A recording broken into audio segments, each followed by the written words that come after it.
Okay, thank you.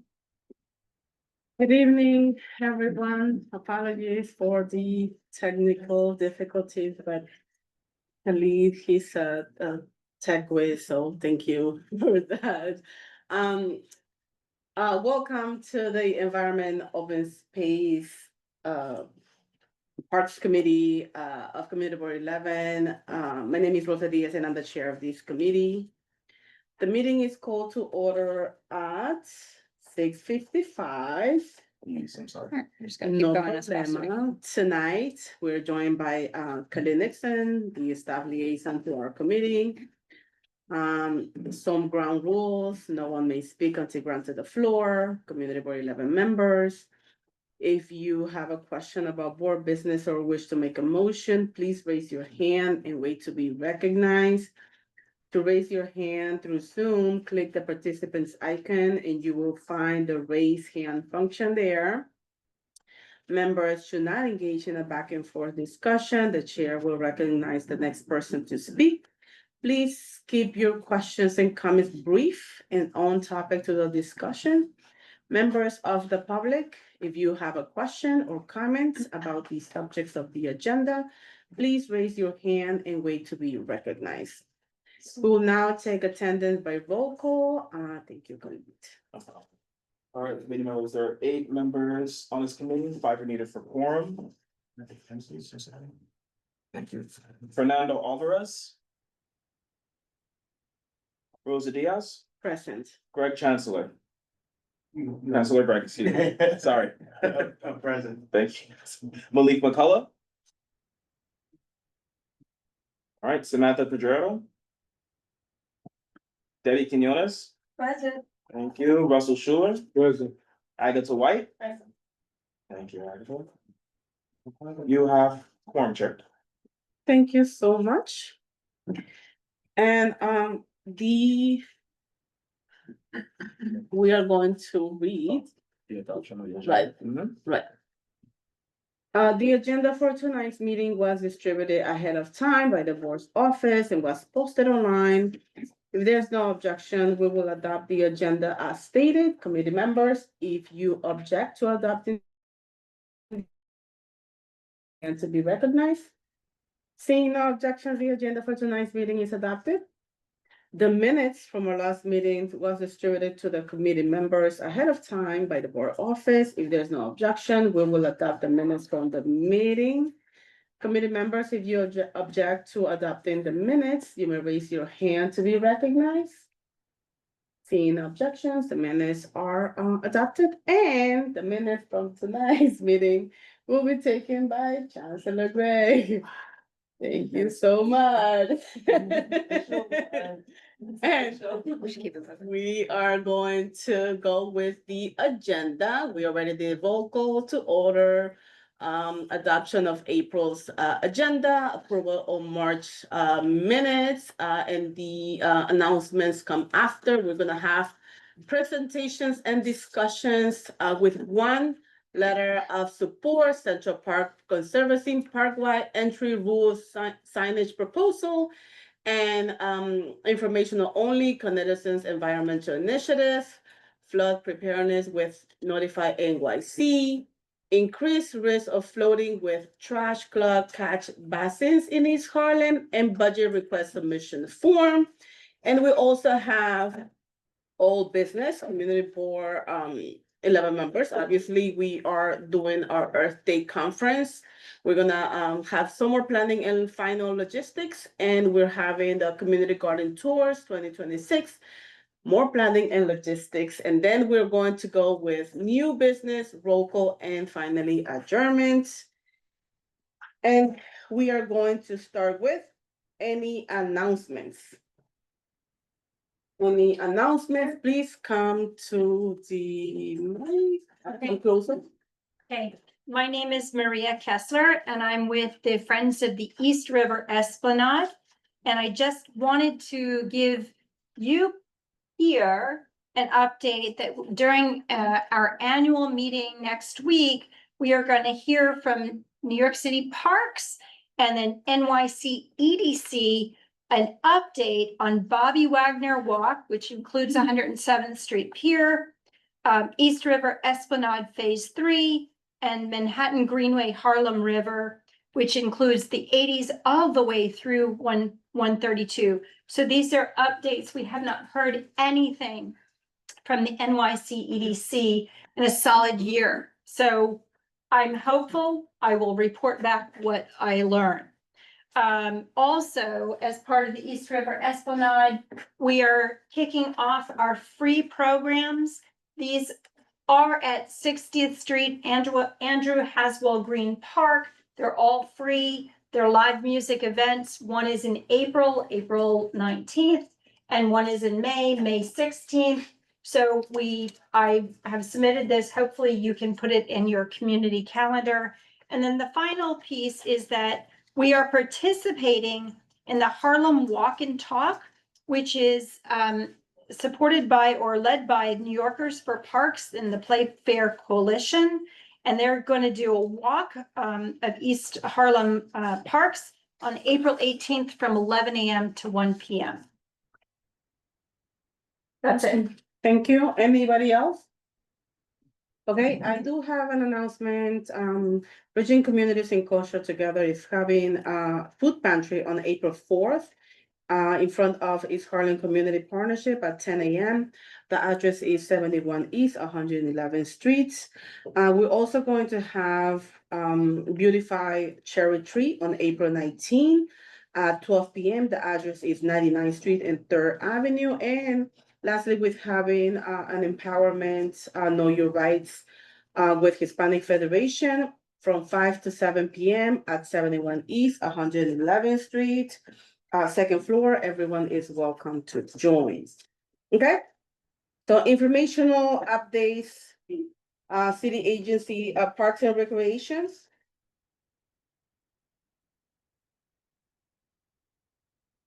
This is your time, guys. Hey, okay, I will go ahead. Good evening, everyone. My name is, oh, can you see me? No. Sorry. There we go. Okay. Good evening, everyone. My name is Pasha Narayan. I am the Historic Harlem Parks Administrator. A few updates. We have the annual Jackie Robinson Day Festival on April 18th from 12 to 4 at Jackie Robinson Park. We have community tabling, sports activations such as basketball, soccer, track and field, and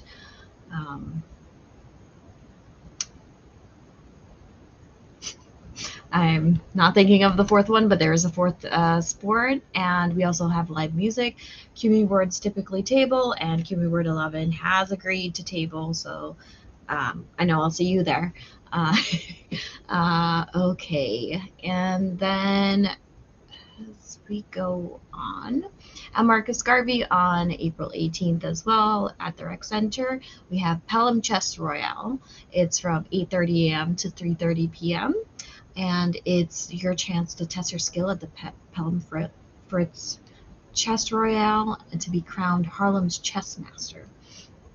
We have a few people in the park who plays chess, so I will definitely share this flyer with them.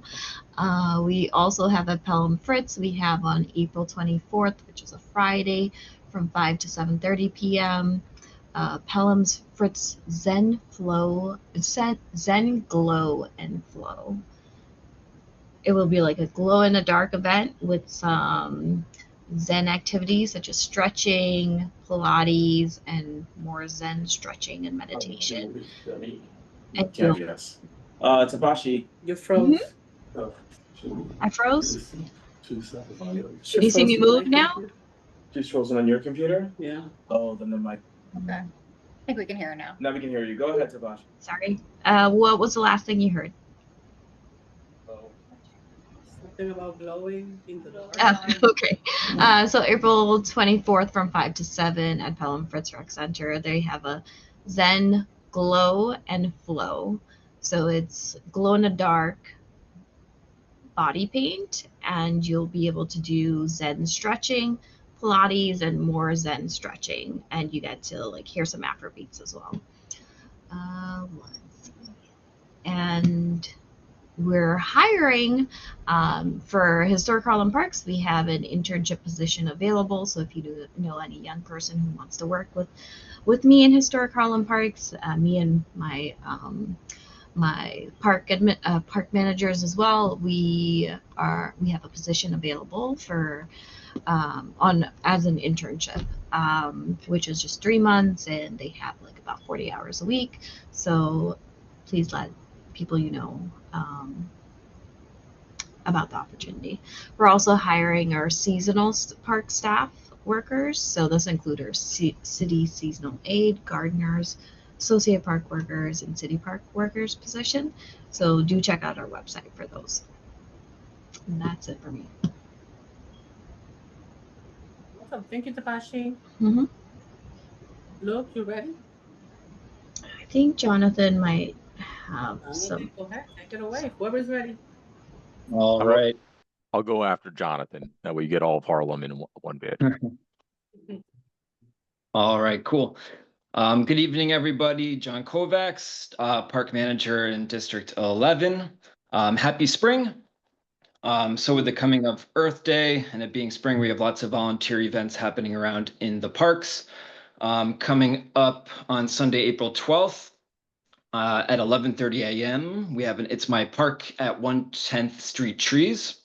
And that's going to be with the Friends of West 110th and Malcolm X Boulevard to remove some litter and beautify the area. Next, we have some East Harlem street tree care. That's going to be with the stewardship team, Friday, April 17th, 9 a.m. Meeting at Madison Avenue and East 123rd Street at Marcus Garvey Park, taking care of the street trees in that area to learn how to aerate, cultivate, mulch, and identify some street trees. There's also the Friends of Art Park Alliance event coming up at Harlem Art Park, Saturday, April 25th, 11 a.m., doing some cleaning and painting of the railing along the benches there.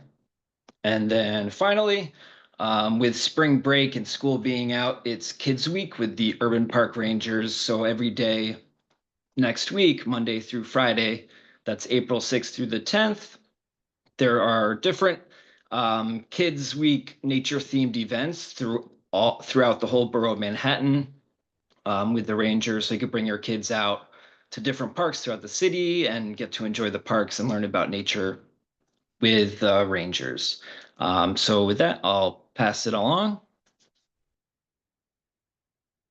All right, good evening, Community Board 11. You guys know you get love from Randall's Island Park as well. My name is Luke Alicea. I'm the Deputy Administrator over here. The big news for us, kind of operationally speaking, is our ball fields are now all completely open as of yesterday. So before it was just our synthetic fields, then we opened the baseball, and now we also have the soccer field. So hopefully that will make it so that everybody has a chance to play if they're looking for field time. The other thing is our bathrooms are going to now be open until 8 p.m. Starting this weekend.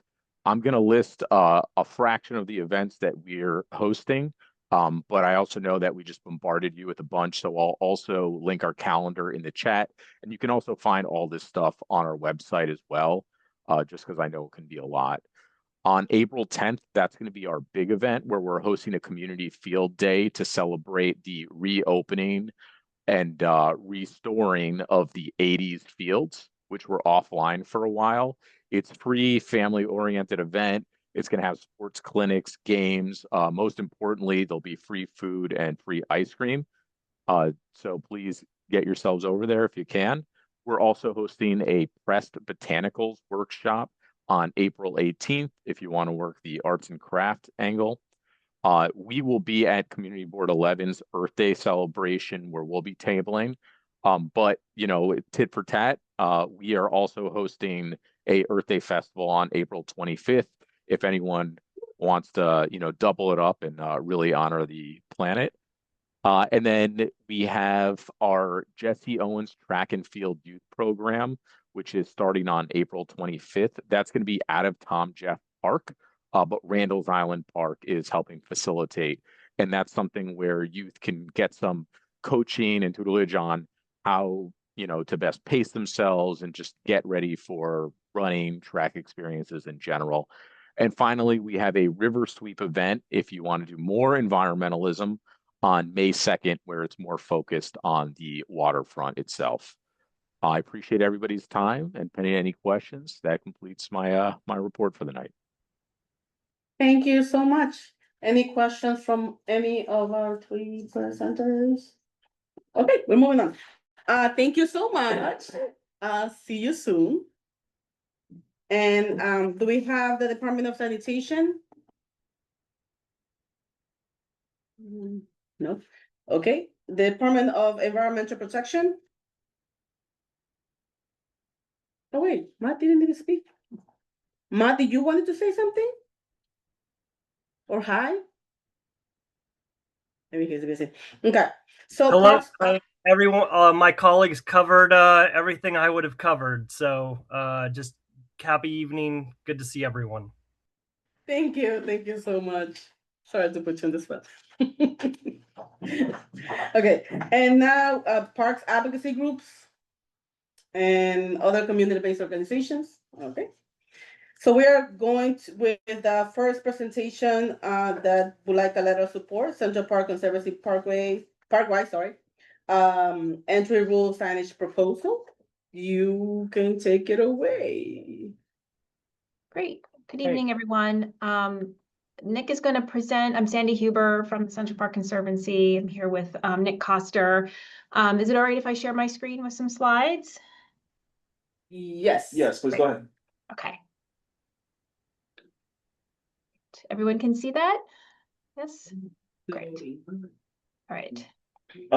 Now we can see it. Yes, thank you. Okay, great. Yes. Okay. There may be just a slight delay, but we'll work through it. Okay. Turn it over to Nick. Okay, great. Hi, everyone. Can you hear me? Yes. Yes. Okay, great. So we are here to share with you the consolidated rule signage in Central Park. Next slide. So this is permanent multilingual signage that is going to be at all park entries and the public restrooms. So you've probably seen some of these in your other neighborhood parks. So all the signage is going to conform with parks language access plan. And so that means that the top 3 languages spoken around the park per the census, which are English, Spanish, simplified Chinese, and French signage around 110th Street. So the signs are going to display New York City Parks official rules, and they'll be branded both with the parks and the Conservancy. Next. So as we do in most of our presentations, we wanted to just share a few historical images to ground this. So on the left, this is an archival photograph from the 19th century. And you can see here that signs were common in Central Park. This is one about landscape use, keep off the grass, I think it says. There were other rule signs for pedestrian, carriage drivers, horseback riding. The other photographs on the right, those are highlighting other signage that historically existed in the park, including the park-wide orientation maps and locations for which we'll get into a little bit more in this presentation. Those are not located at each entrance, but major collector spaces and that the park user would largely pass by. Next. So this is the signage today. So today, those kiosks that had rules and wayfinding, they're now used for park orientation. They have updated maps and all of the specific rules for courts, playgrounds, and landscapes. Those have been all updated to the co-branded Conservancy and Parks identity. Next. So the signs that were, next slide. So the signs that we're coming to you today for your letter of support on, these are the parks rule signs that have been branded. And here you see we're looking at deploying 3 different sign types that are going to be installed in the park at all the entrances, and then the restroom signage labeled as D and E. Next. Okay, This plan north is oriented to the right. On this slide, we're showing an overview of the 54 entrances. So every entrance is going to receive a rule sign in compliance with the requirements. Additionally, what we're showing in the green dots, those are highlighting the locations of the three-sided signs which display the park maps on them. Next. So Central Park is big and all the entries are unique. So these photographs are really showing you the variety of the different conditions we have. So we have park entrances that intersect avenues and streets, paths and circles, all different widths. Some entries actually can be accessed from multiple points. Probably connection. Wi-Fi, yeah. It's the connection. Nicholas, Oh, if you hello? can hear us, Yep. just give it 1 second. They're back now. Okay, now. Okay, can you hear me? Okay. Yes. Yeah. Did you hear anything about this slide? No. No. But Okay, yeah, so we I'll heard just repeat this. So, sorry, go ahead, Rosa. What did you say? Sorry, I was interrupting. No, go ahead, go ahead. Okay. All the entries, they all vary in width. Some intersect avenues and streets. Here we're really illustrating those different conditions. There's a variety of materials. We also have the named gates, which are featured in the middle upper slide. And there are also landscape limitations where there's really no place to neatly recess or nest a sign within the landscape. Next.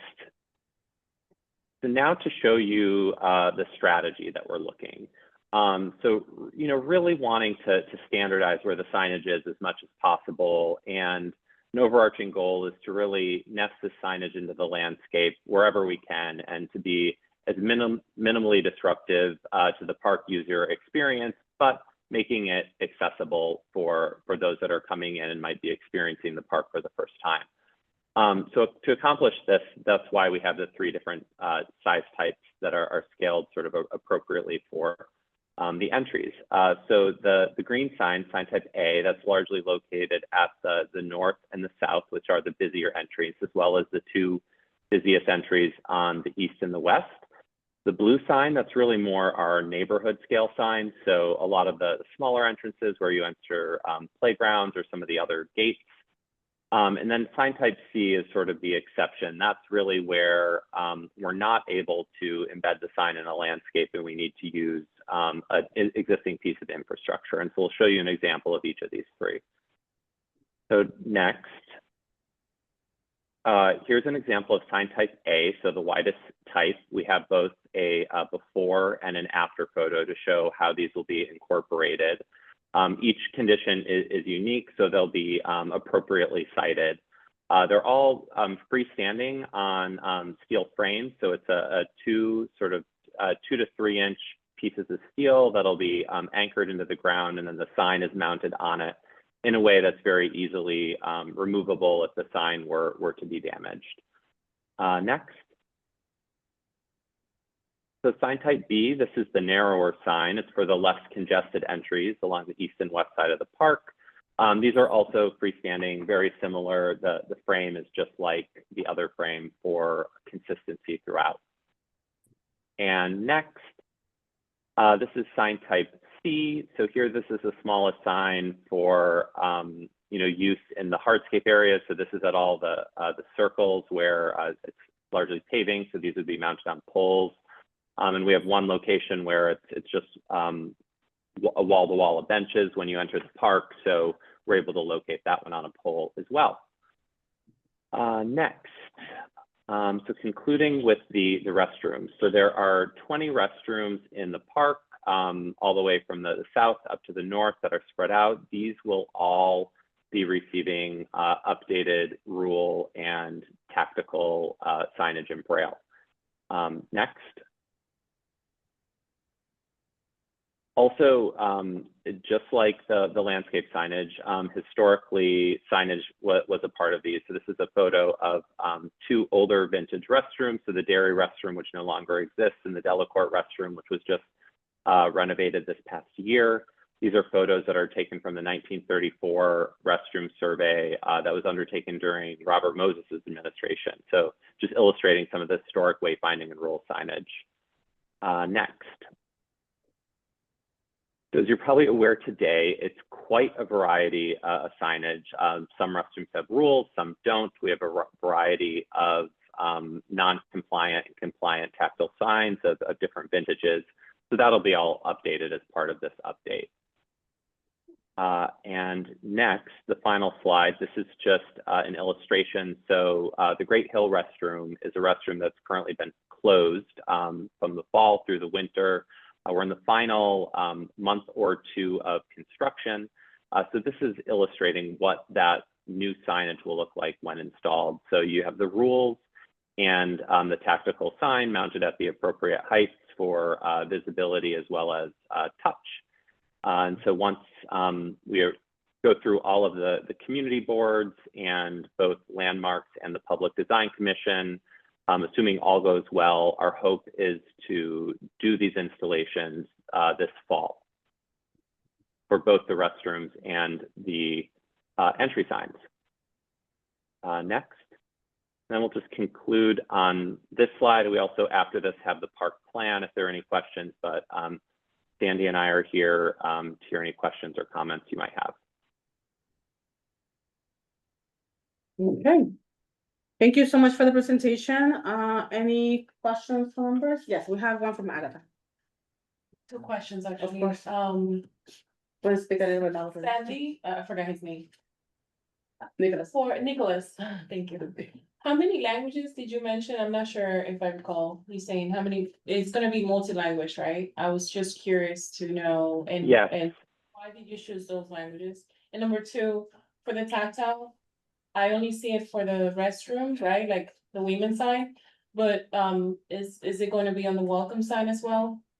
Are there any thoughts for the Braille?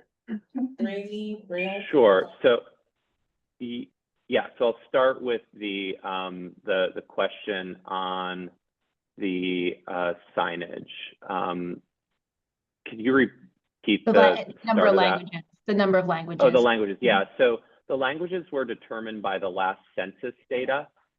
So for Central Park, that's English, Spanish, Chinese, and then up at 100 and around the entrances around 110th Street, those will be in French. And each sign will have 3 languages. So it's English on all of the signs, and then the top 2 languages for that census area as the other 2 languages. Yeah, and so then for the Braille, it's just the tactical at the restrooms. There's no Braille that is required as part of the entry welcome signs.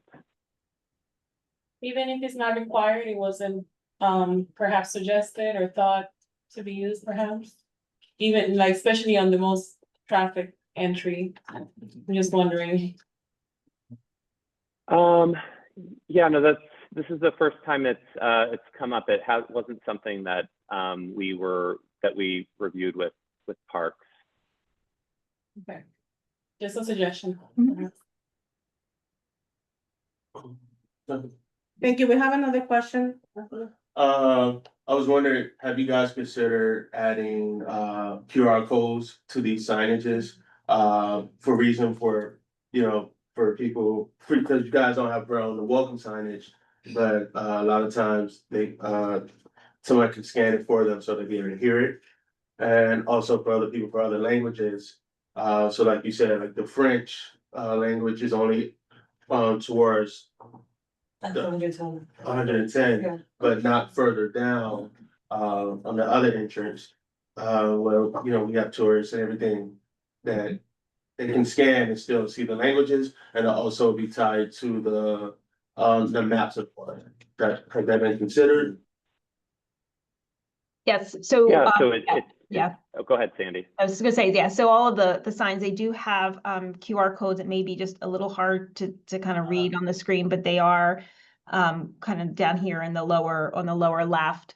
And yes, and with the QR codes, kind of working in-house with our communications team, exploring ways, you said a lot of things that I've been thinking about too, with scanning for accessibility, like what's the accessible travel route, just a map for just getting around, languages, your point I think was great about, reading back the sign for someone who might be sight impaired or additional languages. I think technology is great in this instance to really be able to provide that to park visitors. So there'll be more to come on that for sure.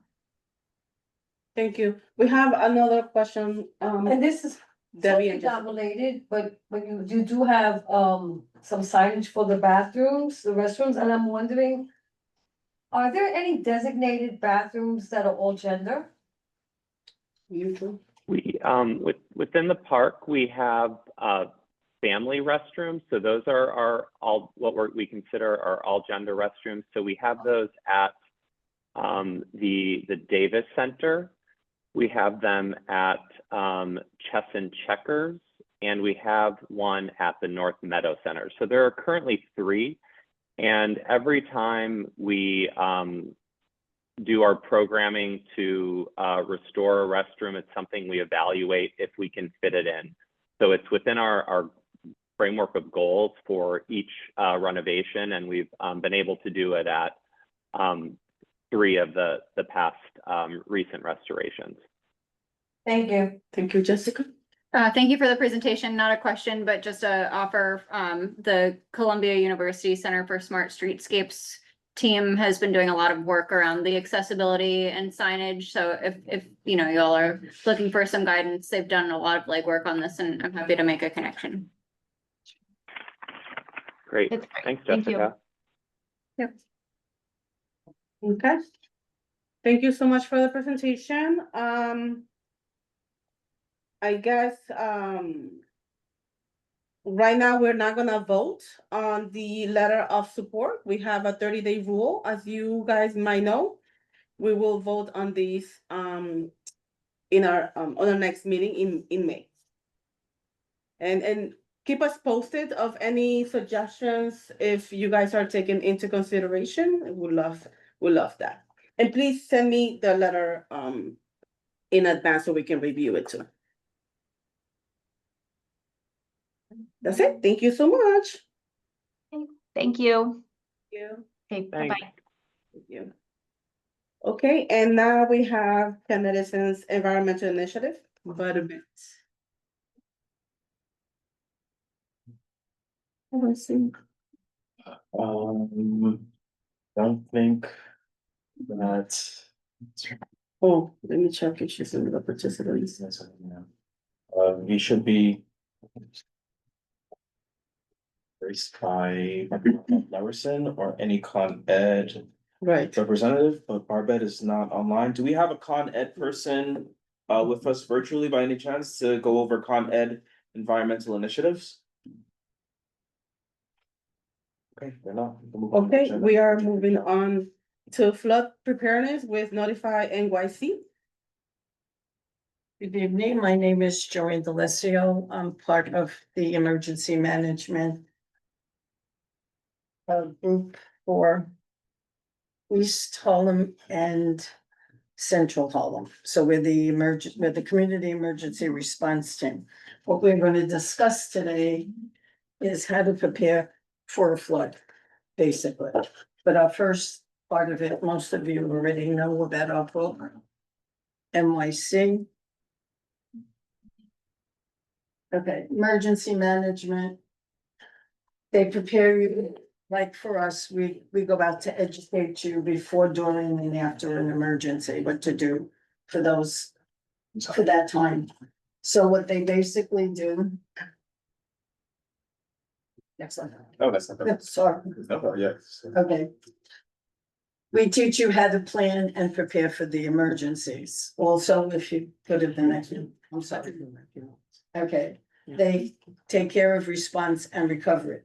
We don't necessarily do major responses and recovery because we're the volunteers. that takes care of, those are the people who actually work for emergency management, and those are the ones that do the heavy work. And we're there to make their lives and the first responders' lives a little easier. If you remember the explosion that was here, what we did was we turned around, and when we showed up, there was a problem with traffic coming down to ground zero. So we diverted traffic for them. Once we set up the shelter, we were there managing the shelter with the Red Cross. We escorted people back and forth to their home environments just to get the stuff out that they could get, because the city didn't say that the buildings were totally safe, so they couldn't return. So what we do, we have to be deployed by emergency management. We cannot deploy by ourselves. So when they call us out, we don't do the heavy work. We do the minor work just to make everybody else's job a little bit easier, okay? Thanks. Okay, we have a watch command who we have to call in and let them know where we are at all times. So if we're at a tabling, we call them up before and after, so they know where we are at every moment of whatever, whenever they send us out, okay? Sorry, okay. Then they have a search and rescue again. We are not part of that, but they do have a search and rescue team. Next one. Okay, our watch command, actually, the emergency operations center is connected to every emergency and every company within New York City. So if there's an emergency, they always collect, like something happens with Con Edison, if there's a water main break, Department of Buildings, we have everything. So we never, if there's a major problem, everybody is there, okay? And then there's the COP, which it, yes, sorry. And that's the community, the continual operational planning. They take care of everything. That has nothing to do with this. Yeah. Yeah. Yeah. Okay, so when you do this, what they do, you could change the next one. They want you to do, we're the emergency management team, because we're the CERT team, we're the volunteer. They have a community preparedness, which basically will strengthen the community. And what they do is they go out and they work with people within the community. And then there's the Ready New York booklet, okay? Now, I'm sorry, next. Okay, so this is the basic idea. You make your plan, you catch your supply, and you keep informed. In this book, the most important pages in this book are basically the first three.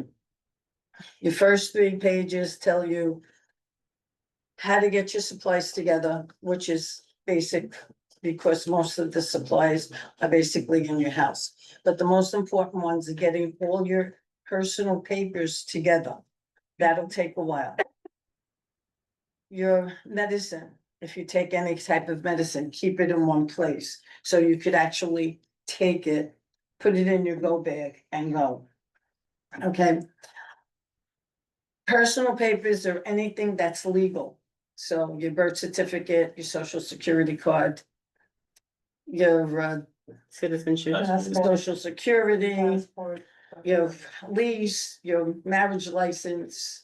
And that's one person told me her divorce papers, she was, but anything that's personal. Yeah. There's also a plan to stay in place, so if you have to stay in place, there's a different page in here for actual material, that's all. This is the book, the most important one. Also, remember, you have to have a telephone number of emergency people within New York City plus outside New York City. People seem to always to forget that you have to call somebody outside, because like 9/11, we could have called everybody in the world, but we couldn't even call our neighbor because of the down thing. So we always have, also with your plan, if you have children, make sure they know the plan. And if you guys are separated, know if there's a point. Well, you could be at work, they could be at school. And you're separate where the meeting point would be if there is, or who to go to in case of that emergency. So please make sure.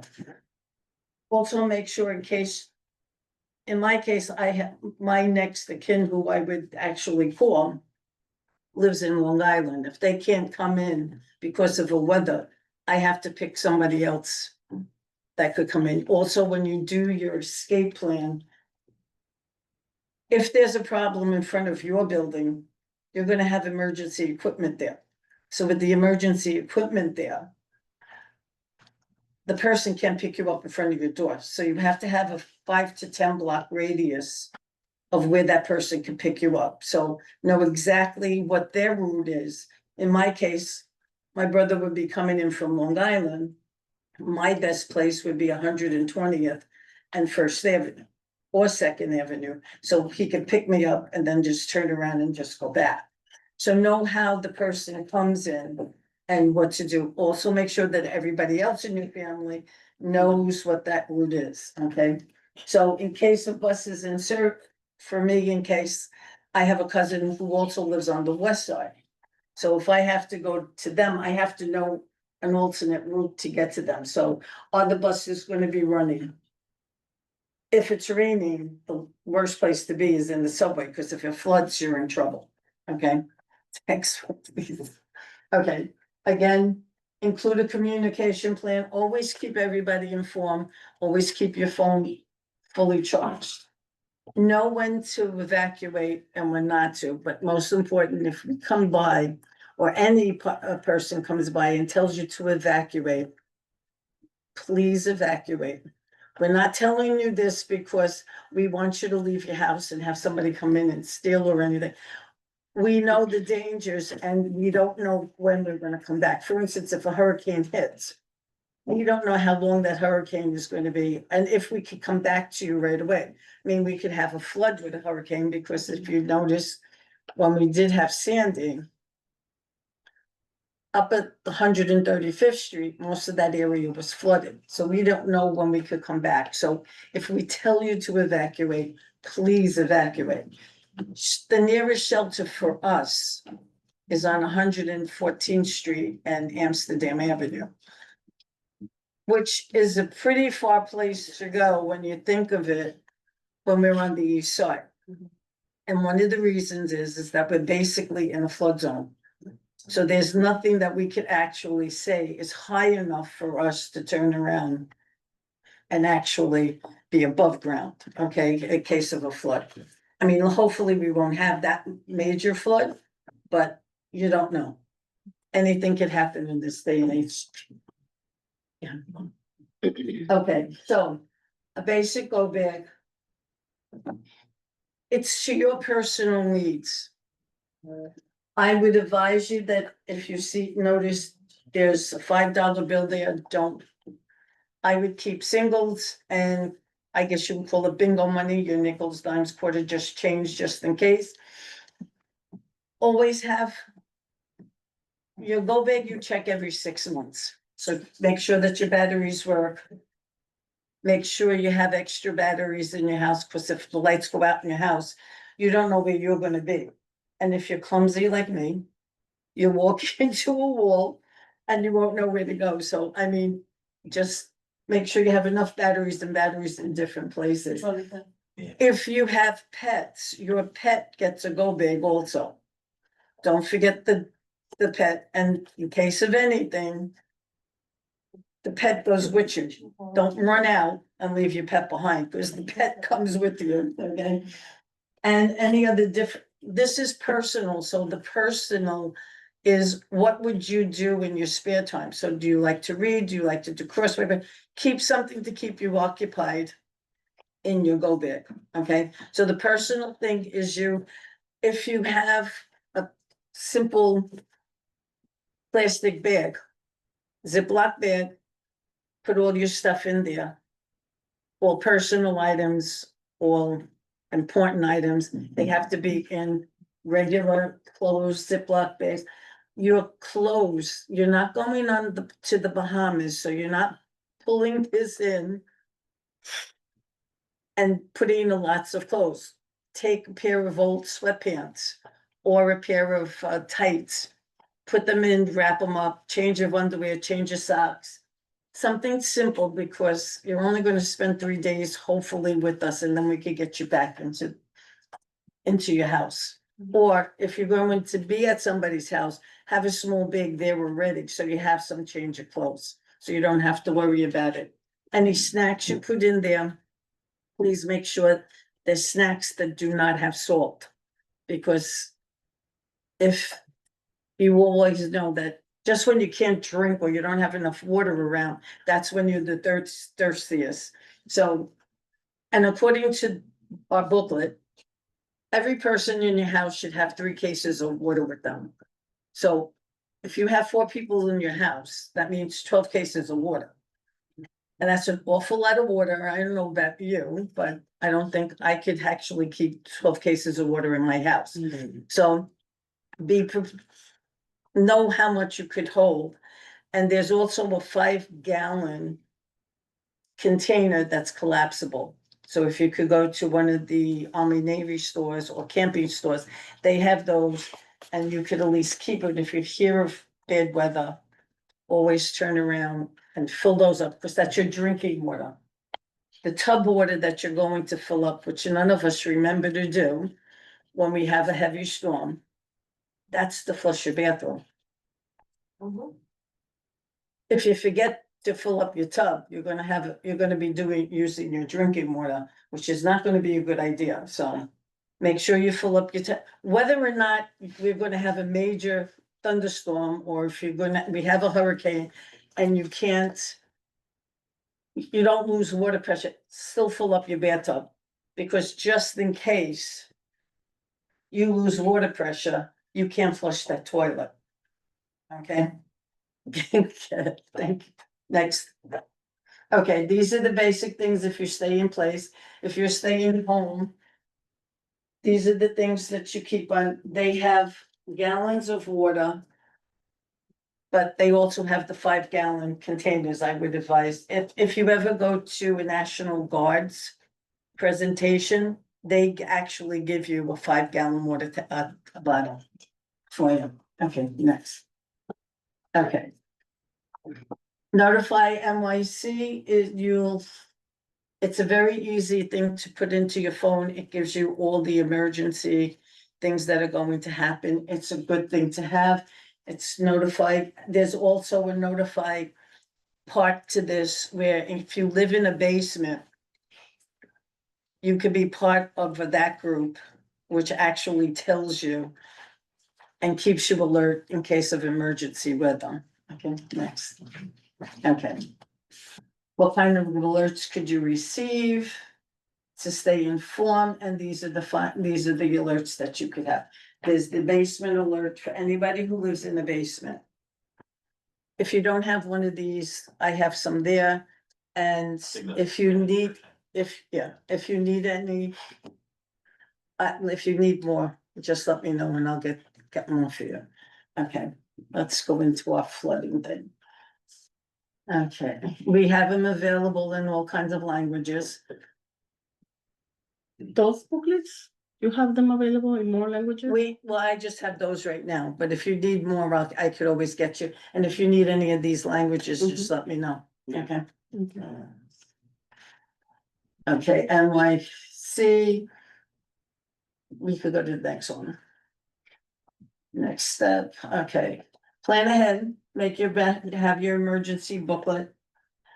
Anything that you can't put in here, put on a piece of paper, because if some people have a number of things. Also, when you have your medication, how do you take the medication? For instance, I take Synthroid, so my thing is, I put the amount of Synthroid I have to take, put Synthroid. Say on an empty stomach, can't eat within 1 hour. And 4 hours, I can't have a dairy. Let people know, even though there may be a nurse there, sometimes you forget how you actually take it, so somebody else could help you out. Because sometimes there may not be a nurse at the thing or a doctor, and one of us would have to help you take the medicine, and we have to know exactly how you take it, okay? And you get notified, and you could visit the website, nyc.gov notify, and you could go through the whole system. Okay, next. Okay, trivial. Anybody? Go ahead. Okay, flooding. Okay, now. There are primary causes of flooding. Part of it is, and the basic reason for flooding is an excess and accumulation of heavy rainfall in an area. Now, if anybody walked on Second Avenue when we have a heavy rainfall due to the Second Avenue subway, you'll find out that there are corners that are flooded with water because they did not put the drainage back. So that's a major problem that somebody has to address to the Second Avenue subway, because that causes a problem, okay? So heavy rainfall is one of the major things. Rapid snow melt, sudden surges or infrastructure failure, such as our water main breaking, could cause a flood. And that was one of the things that they made sure when they did 105th.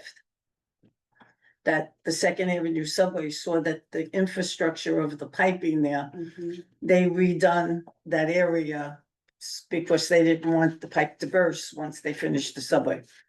So they took care of, they're taking care of major things in this area to take care of the Second Avenue subway.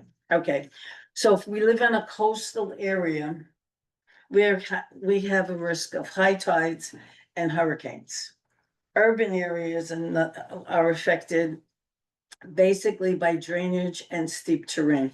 Okay, so it causes rapid, dangerous flash floods, okay? So heavy rainfall, it's the saturation of the ground, but what happens is the ground could only could be saturated to a certain point. And once that point is met, you have flooding. It's got no place else to go, so it's got to do something. We are fortunate because we don't have, or we never had as of yet, major flooding. I mean, other places, you see them walking through waist full of water, which is amazing, and I don't know how they do it. Okay. Part of the problem with that, it makes water overflow. So what happens is that your rivers and streams overflow, and we live near a river. So that on high tide, we know if we could, I mean, during Sandy, we saw how it affected the drive in certain places within the area. So we know that could happen. Okay, coastal flooding is hurricanes and storms that causes the ocean water to come inward. We don't have that. We saw down at Battery Park when the ocean water came through, especially during Sandy. Melting snow could also cause a major problem with that. And we could also have a blockage because if the water freezes, the water has to be deterred and it goes someplace else. So also, because of urbanization and because of deforesting, we're knocking down forests and we're building up city blocks and buildings and whatever. So we're taking away the natural absorption of the water, like we did, like when we did the heating, cutting down the trees caused a problem because it overheats the area. By doing that and removing that, we lose the absorption of stuff. And we're making an umbrella because with the concrete and stuff, it just pushes past. And then we have infrastructure problems like a water main that would basically break. So geography, change of climate, and groundwater are all part of this. So if people who are basically on the coastal level near rivers, lakes, are more susceptible to a high risk of being flooded. Climate change, because the warmer it gets, it causes more precipitation, and it changes the sea level, and it causes more frequent flooding. Groundwater that occurs, you have groundwater. simple example of this is when the Second Avenue subway was built up here. There was a stream that was going from west side to east side.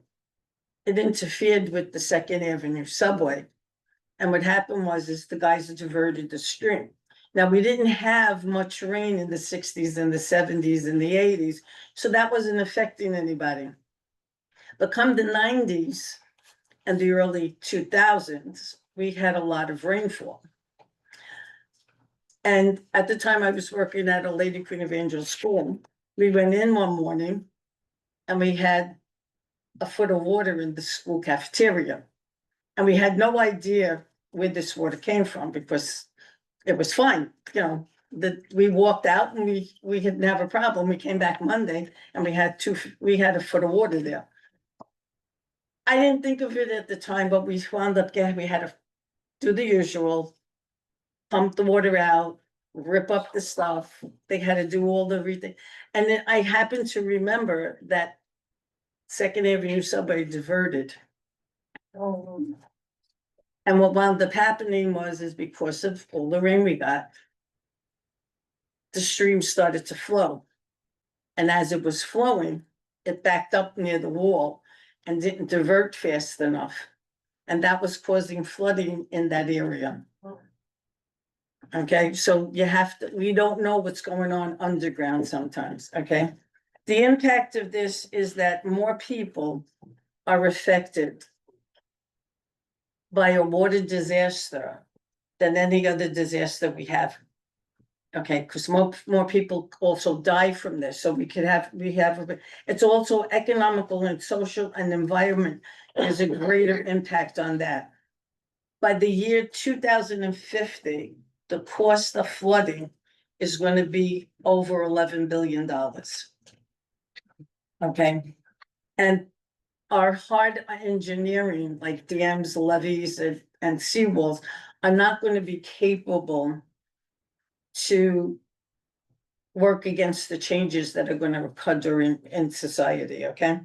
And it's going to become more expensive to build these things. So by more expensive, they're going to find ways to cut around it, okay? Also, wetlands in our area used to absorb the water and it helped reduce flooding. But we're paving these things. So by paving them, we lose the effect of the coolness, plus the better quality of water because it would clean up the water. Plus, like for you guys, we lose recreation areas like walking paths, boating, fishing, and bird watching. Okay, so we lose the natural habitat. We also lose the absorption of the water. So again, if we using concrete is not going to absorb it, okay? Most people drown or get electrocuted because of down wiring. And the worst thing to do during a flood is to walk through any of the water. 6 inches of water and coming down rapidly could actually make you fall in the water. 2 feet of water could actually move your car away. It floats your car down thing. You also don't know what's in that water. So there's contamination with any kind of disease, any kind of virus, and any kind of parasite. So you don't exactly know what's in there, so you shouldn't be walking through it. That's one important thing. And you're not supposed to,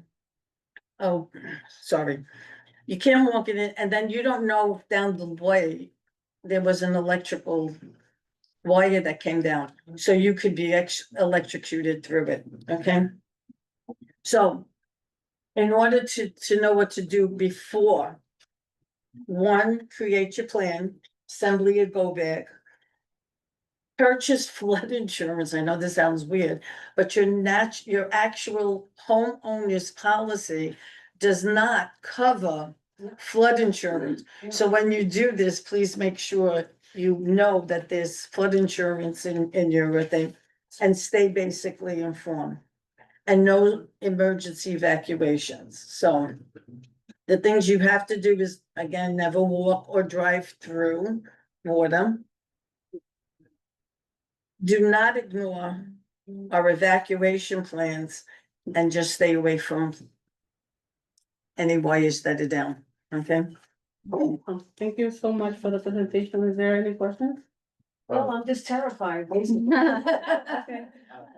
Do you have a question? It's not a question. I just want to say, to the whole CERT team, thank y'all for Yeah. what you guys do.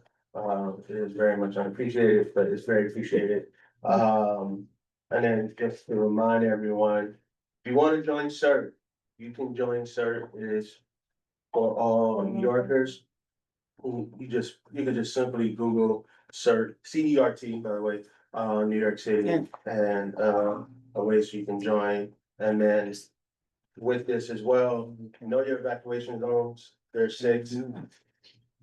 Majority of community board 11 is in an evacuation zone, yes. 1 through 6, so we got all 6. So please know your zone. Thank you. I do have a I question, need it's to. real quick. I was just wondering, you said it worked the service if you're in the basement? I'm sorry, say that. You said something about the service, it would work if you're in the basement. Would that also work like if there's no network at all? For emergency? Notified. You talking about Notify, yes, Notified. Notified New York has a special basement thing. Mhm. If you live in a basement, they want you to apply to that. Because they have they tell you to keep your phone on loud, especially if there's bad weather. They notify you of bad weather, possibility of flood, so you could move before. And also, if you don't move before when it's ankle deep and you can't move, just be friendly with some of your neighbors that are on the upper floors. Right. So at least they could take you in, and Right. Be And then nice. I Yeah. was also wondering if you guys keep track of like the most vulnerable in the community that have no connection whatsoever. well, like we did with the heat, Mhm. poor areas are more susceptible to flooding because they're in the lower levels. Reach. Plus, they don't get the resources that they're supposed to have. So what's happening is that if a water main, if a pipe is gonna break, they're not gonna fix it as quickly as if we were on 68th Street. Right. Or on 59th or on the west side. So the poorer areas usually get things done a little later. And at that point, then they break before it actually gets fixed. I mean, they try to do everything to prevent it. And the only reason probably the stuff on 105th got taken care of was because Second Avenue subway is not gonna build it and then have a major water main break and then have to, Right. do all of that stuff, so. So question, I don't know if you answered it, maybe I didn't hear it. Yeah. Does Notify get like a special signal, like if we lose all connection? No, Would, so no. No. The answer is no. So what you guys are looking for, what you're talking about, that is an emergency alert system. System, right, So, which is different from different than that. notifying NYC is just simple alerts to your phone No. and to your email. There's an app as well. okay, The so next- no connection, we're not gonna get notification. So, Right? not from. Well, Notify- not from Notified, but Right. maybe That's two different systems. System, they're two different systems, right? Got it. So similar like the Amber Alert, Right, right? It's similar to like, it's really similar to just that, where it's just an emergency alert. Even without network? Even with everything would try to get pushed out, right? It would try to get pushed out. And it would basically go according to your area code. It won't be like a major thing like national weather services or anything. There's a differentiation between that, so you would have to, like, citizens alert. I mean, if you wanna know everything that's going on in the I neighborhood don't. and you get. They'll tell you everything, it's totally different than Notified New York. okay. The information that you're giving, and where did that come from? Which part? Yeah, All the information that you're providing, where's it coming from? one, not personal knowledge, because this is my field. I'm Right. in emergency management. That's what I'm One, asking. so yeah, and two, everything is on New York City Emergency Management site. also on the 311 site as well. Okay. Okay, awesome. We're gonna keep moving because we have another informational presentation. Thank you so much for being here and all the information that you provided, and I would love that information in French. You want them in Um, French? Okay. Yes, please. So now we have a presentation, again, informational, increased risk of floating with trash club catch basins, is that what it says? Basins. Basins, okay, in East Harlem, Blue Whales team from the Urban Futures Hackathon. Yeah. Do you mind if I give a quick intro? Of course, please, we have special guests, just. Awesome, yes. Hi. Hi, everyone. You may remember me from this committee. I'm no longer on it, but I'm still on the board. I just wanted to introduce the Urban Futures Blue Whales team. So just for everyone's knowledge, the Urban Futures event was called Co-Creating Climate Resilience in New York City. It was a multi-day hackathon event in partnership with the American Museum of Natural History, Star White House, who you may remember from the Vision Plan for Resilient East Harlem, NVIDIA, the Mayor's Office of Climate and Environmental Justice, and Columbia University's LEAP Science and Technology Center. LEAP stands for Learning the Earth Through AI and Physics. And the program was held January 15th through 17th at the American Museum of Natural History. Blue Whales team was one of three teams focused on environmental justice in East Harlem. And you guys won the category for the best risk assessment. Yeah. Congratulations, against dozens of teams. And I also just quickly wanted to say thank you to Russell, who participated in the event with myself, as well as our friends and representatives from the East Harlem COAD, Randall's Island Park Alliance, and Uptown Grand Central. I will pass it to you guys. Wow, what an intro. Like, Thank you. Thank you for the intro. That was great. I'm Charlotte, joining now- from online. I'm sorry I couldn't be there in person today. I just wanted to say hi and thank you. Yeah, so we had a whole intro plan, but Oh. no, don't apologize, no problem. But just to jump into the presentation, as to kind of like piggyback off of what Joanne said in the last presentation, Harlem does have a history of flooding and it's susceptible to floods, especially with it being built on marshland, and that's its foundation. But it also has a history of being neglected when it comes to trash pickup, and that also contributes to flooding, and which we will get into today. But yeah, if we could get into the team a little bit, we have Archie. She's NYU. I think Charlotte, you could also introduce them as well. Yeah, I can do the introduction. Well, again, thank you for that introduction and thank you for the committee for inviting us to speak today. It's an honor to be here, and it's really exciting to get to talk about this project that we did. So before we wanted to get into the actual results and kind of what we did in the hackathon, we wanted to introduce ourselves. So my name is Charlotte Rhodes. I'm a recent graduate of the City College of New York as a master's student studying Earth and Atmospheric Science. We also had Archie on our team, who's currently a master's student at NYU doing urban data science. We have Raheem, who's in person with you all. He is a Columbia Climate School master's student, as well as the scheduler for the New York State Assembly speaker. And we also have Tracy, who is a master's student at the Columbia Climate School. So as you heard, the central goal of this hackathon was to use public data to work with community representatives to co-create a project on climate resilience in New York City. And we really had the pleasure of working with within the East Harlem neighborhood, and by the extension of that, the East Harlem representatives who you have on the screen here. And our conversations with them really shaped this project. So we just wanted to say thank you and acknowledge that. Raheem, I can pass it off to you to talk about the project, and I can hop in here and there as well. Yeah, absolutely. So I'll just get into the earlier history of East Harlem. So like I had mentioned before, East Harlem was built on top of wetlands and hidden creeks, which makes the modern day problem of urban flooding much worse. This especially flood prone streets are the streets that were built over creeks like 110th. And then we see examples of it with the Lenox Avenue subway, which continually face flooding during its construction and operation during it in 1907. And so overall, the neighborhood is projected to face major flood risk over the next 30 years, being that it was already set up for failure. And well, not failure, but essentially like not essentially a driving ground to withstand heavy rainfall. And on top of that, trash was a huge problem in East Harlem to a point where Young Lords was a young activist group that was compromised of Puerto Ricans that modeled themselves after Black Panther Party. And essentially at the time of their inception, the neglection of sanitation services by the city was extreme. And to protest this injustice, they started the garbage offense in 1969, in which essentially gathered all the uncollected trash and put it all on one avenue in Harlem and really let the whole city know about that. So yeah, you see like you know about that, Rosa.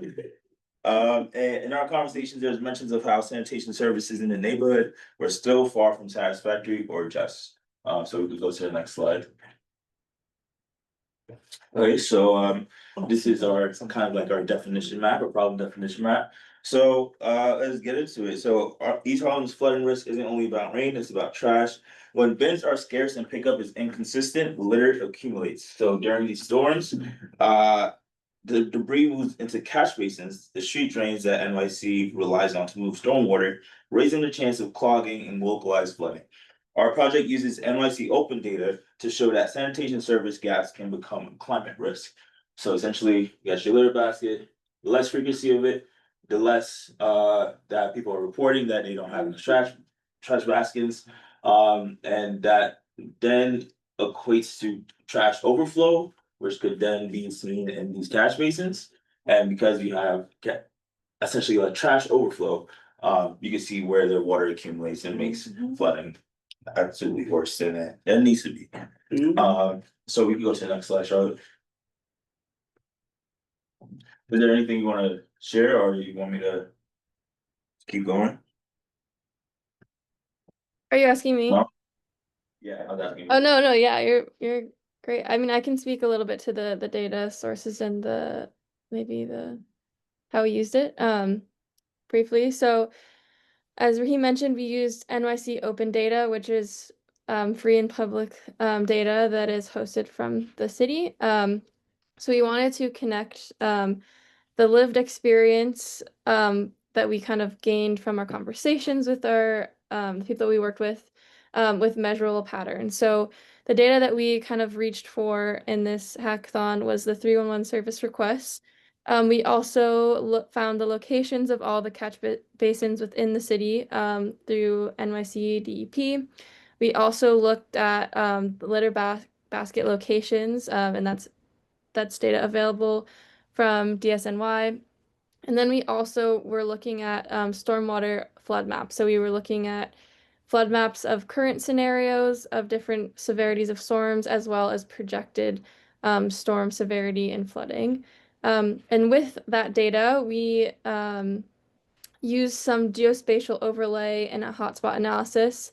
So we basically mapped where trash complaints were clustering, where catch basins were or are currently, where litter bins are, and where flood prone blocks are. And then we kind of looked for overlaps or mismatches.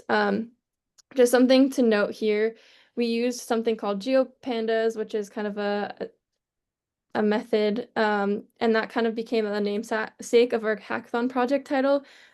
We called it the Catch Basin Pandas, and I just want to note that here because we kind of refer to Catch Basin Pandas further down the line, and so that is kind of how we connected the two. So if you see that name, that is what we mean. We're talking about our project. So yeah.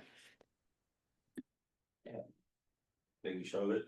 Yeah, so as we discussed the data that we use, we looked at trash bin frequency, so the distribution gaps of litter baskets throughout NYC, and obviously we could see that in East Harlem, we had a projected 5.4 bins per acre in this area. When you compare it to literally something down the block, you could have at least 9.6 bins. And it's just something in the same area where if you just had a little bit more of trash bins, we could see a little bit less of flooding. And then not only that, but we also made another map of the frequency that we see trash, so trash vulnerability. So Harlem is bearing the brunt of trash related issues while not having the same resources to address such problems. And this is one of the things that we discussed during the hackathon, was because maybe residents aren't so confident about if they do bring up issues or they do bring up these problems that they're facing, that the city still won't do anything about it. And this costs the city money because due to the fact that these areas are very high in traffic, it would benefit from clearer streets. So essentially, we just need more people to feel more confident that the city will listen to them. And next slide.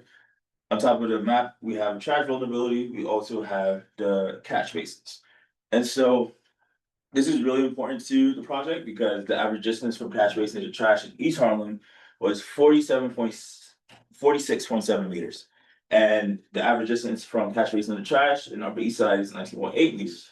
And the reason why we brought this up is because essentially you have not only less trash bin frequency, but you have a large distance from catch basins to trash cans, but it's still affecting the catch basins in East Harlem. And we could see a benefit of having more catch bins or catch basins to trash, considering that the Upper East Side doesn't nearly face the same problems that East Harlem does. And so we defined the basins as having clogging risk if no trash bin falls within a 25-meter radius.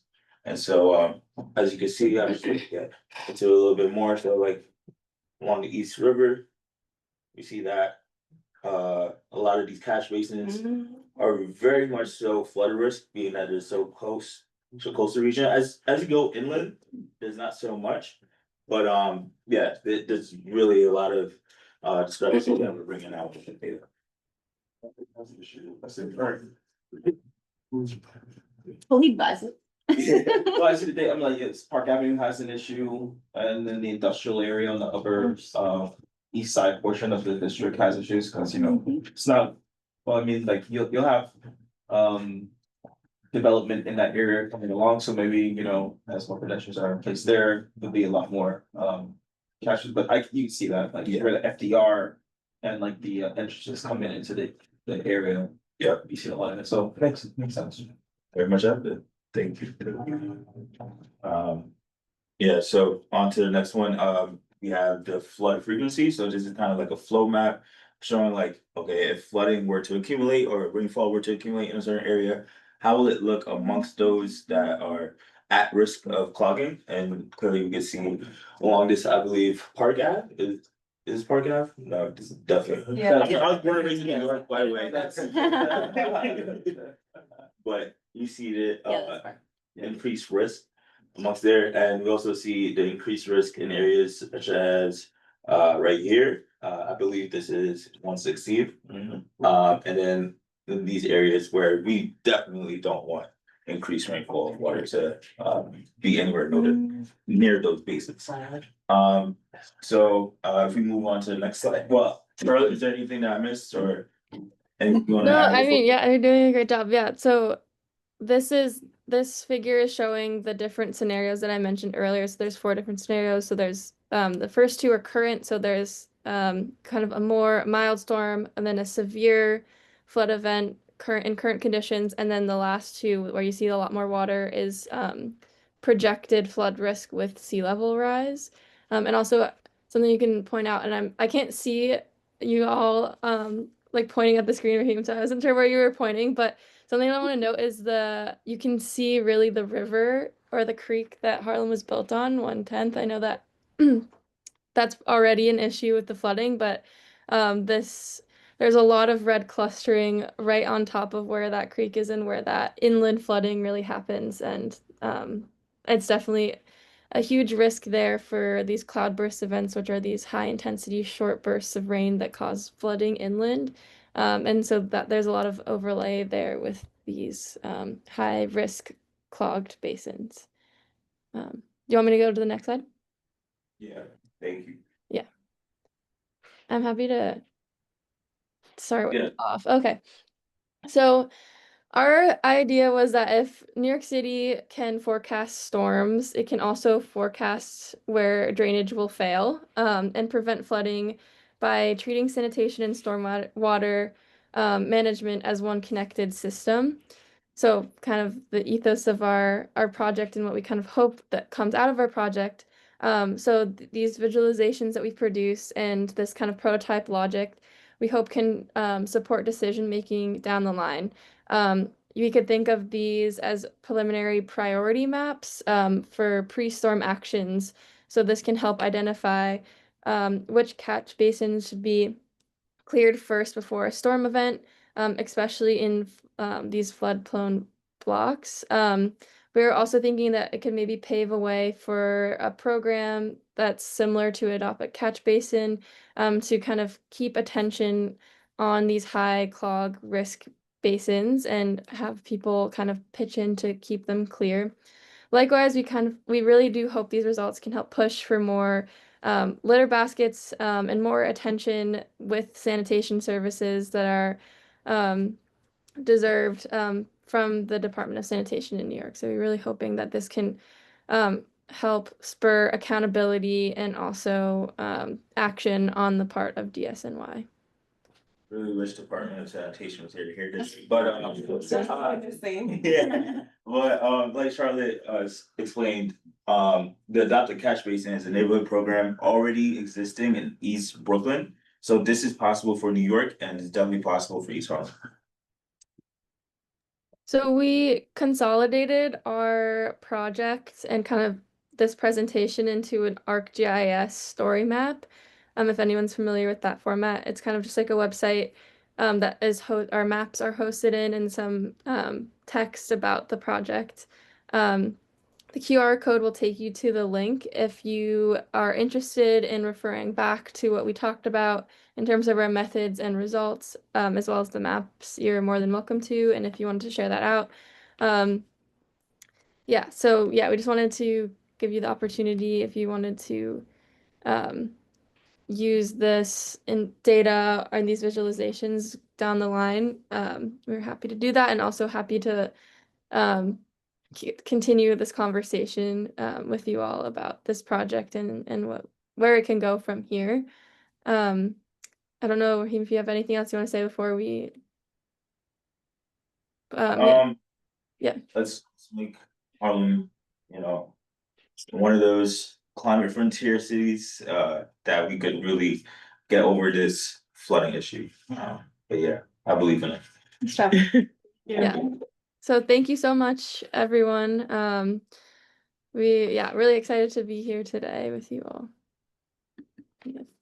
We have time for questions, hopefully. If not, I know there's a lot on the agenda, but we're happy to try to answer some questions if you have any. I'm just hoping that you share it with, the elected officials and kind of get them excited about what you're recommending, because it's like, we have great things going on in the room and then it kind of stays in the room. So, I just encourage you to go give a presentation or drop it off to the elected officials.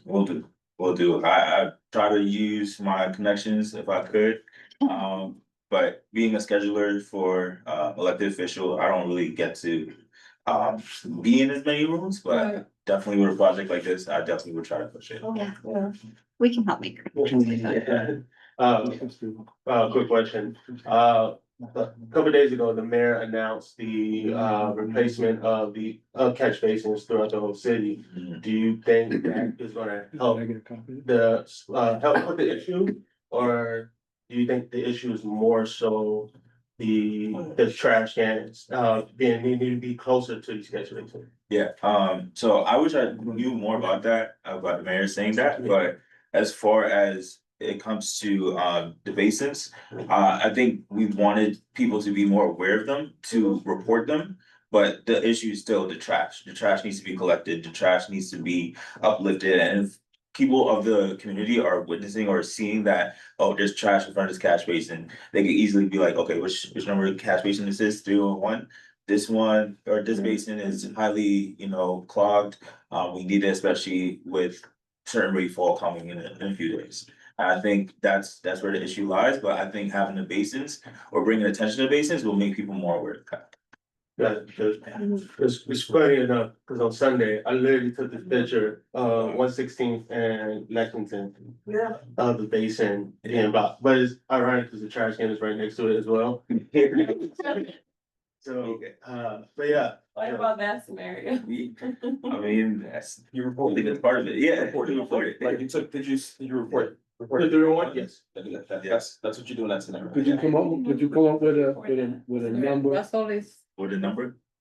I'm sorry, Russell, I didn't hear what you asked. I'm sorry. Could you come up with a number that we can give to the Department of Sanitation? Because this came up recently. I forgot where I made that comparison between Community Board 10 and 11, where their trash baskets in Community Board in 10 and not in 11, especially above 120. If you could say like, for that to work, it needs X number of trash receptacles over X amount of blocks, if that can be done. Yeah, So they can have a measurement to target. Yeah, Charlotte, is there like kind of like a base number? Like, That's you know? that's a great question. I'm not sure off the top of my head. We were doing a lot of like comparison with other neighborhoods, of like what is a trash density that each neighborhood is experiencing. So I could also calculate the different densities for different neighborhoods, and maybe give you that kind of those numbers to kind of see if we could get East Harlem closer to those numbers. I'm not quite sure because it's also about placement strategy. Um, so placing it where pedestrians are frequenting, and also, again, kind of calling out the DSNYs. They need to also be sure that they're picking these, or collecting trash from these bins. So that's also a component of it, but I'm happy to like send over numbers of the different neighborhood densities that are currently calculated. If that Because would be interesting. fortunately, unfortunately, like the previous speaker spoke, I live on 135th Street. So all of that stuff, I was impacted by Sandy. And I don't know how many feet she left, how many feet of water? Cause what I had, a Jeep Cherokee was destroyed. Oh, no. Yes. Because, That must have been- no, it was destroyed. Yeah. It was destroyed. It was destroyed. It was more than two. Yeah. So that's what I'm saying. So I have a concern about, that's why I'm addressing this, so where I am, where I live.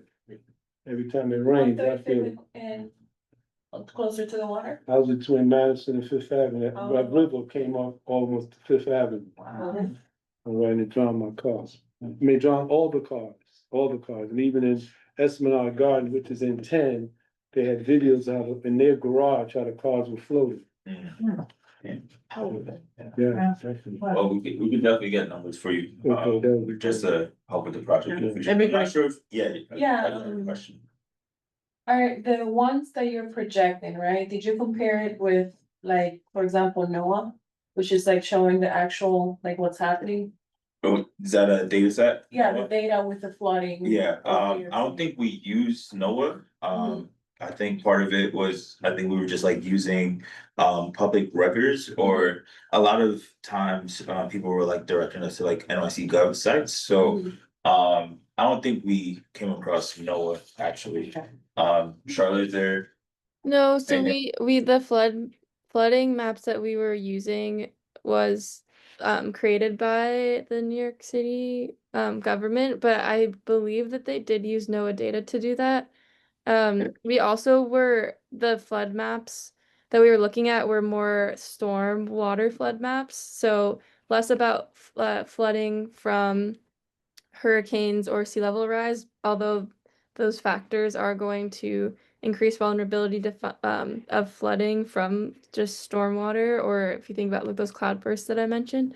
So we weren't looking at projections of sea level rise necessarily, but we were looking at vulnerability of that inland flooding. Does that make sense? I know that doesn't totally answer your question, but I believe NOAA data was used in those flood maps that they created.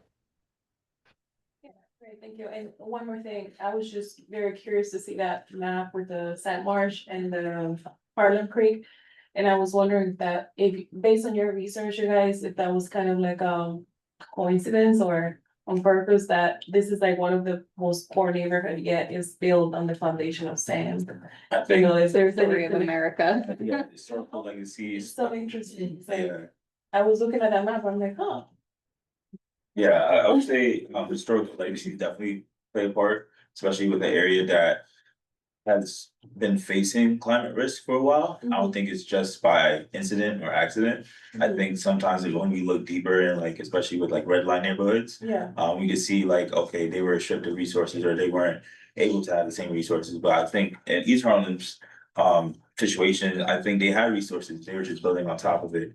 And because certain parts of East Harlem is neglected, it exacerbates other issues that, Harlem's already facing, so. Right, and Yeah. same for Randall's Island. Yeah, I think we were also talking to the Randall's Island group, but because we were just like keeping it focused on East Harlem, we weren't able to like speak more about it, but I see. Randall definitely sees this fair share of flooding. So, Can imagine. Anna Kemmerer is on the line if you wanted to add something, Anna. Hey, sure. Okay, well, you can all hear me okay? Yes. Cool. Okay. Well, first off, I was really excited to see this presentation since I wasn't at the presentation at the hackathon. And I'm so impressed with what you all put together. Because for some background, Carrie King and I spent like 10 minutes just like talking about how much trash is a problem in the neighborhood. And then I was really amazed to see what you took that and made it into. Yeah, I like from a like risk to residential areas standpoint, it like I think makes sense to focus on this part of East Harlem, but it's certainly a problem that we deal with in the park. And in fact, we have like a large like freshwater wetland that acts as like a giant bioswale with like a large drain, and due to the like tidal nature and the like of the and like it's just constantly filled with trash, and we actually have to have like a pretty substantial like volunteer corps clean that out regularly. And the volunteer model works really well. So I think the like leaning into like adopt a catch basin is really, really smart, because we've really benefited from having people help us out who care about the park and are like not like sometimes people also I think benefit from like direction and knowing how to help. And this I think isn't something like necessarily people would think of so much. Like you see, it would never have occurred to me to like clean out the catch basin on my street. So I think that's a really powerful model. Yeah. And I'd be interested to see what the like trash bin to catch basin radius is on Randall's Island as well. Maybe that's some analysis we could do sometime and compare. The next project already, she should told you. Yeah, I was gonna say we got to look at that, because it's certainly, yeah, I mean, and trash it's just such a feature, and particularly in a park, we really experience like a high volume day like 4th of July or Memorial Day, um like tough to keep up with the just how quickly it piles up on those days, and then it's blown into the drains, and yeah, now it's a problem. For Thanksgiving, Ministry Affairs. Yeah, thank you, Anna. Jessica, Yeah, you just, have a question? Not a question, but thank you again. And I think like the lesson learned, I think on my end is like one, being us as a community board helping to let residents know that we should feel more comfortable to call 311 about anything, but specifically trash and flooding. And then one of the, to Anna's point and the, adopt a catch basin point. One of the pictures was from Green and Blue Eco Care, Simone, who, she had spray painted, this is not a trash can on the drain. So I think that's really cool. And then on the side of like the elected officials, we're happy to make a connection for you all. But I think it's also the work of the community board to help take this data, use it for our district needs process, talk to our elected officials and to DSNY and use it to our advantage however we can. But thank you and congratulations. You guys are amazing. Thank you. Really proud of you guys. So thank you for including us. Thank you so So much. much. It was nice to meet you all, and stay in touch if we can help. Yeah, please stay in touch.